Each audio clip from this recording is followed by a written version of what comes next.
Here we have a finished excavated area or for our cup, and you can see it's about 10 inches or so across.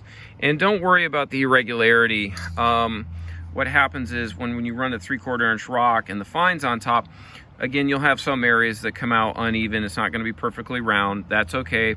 We're going to be able to backfill that in, and we definitely want it wider than our sleeve because we have to be able to have room to put more base material, but also to put some concrete down in and around the outside edges.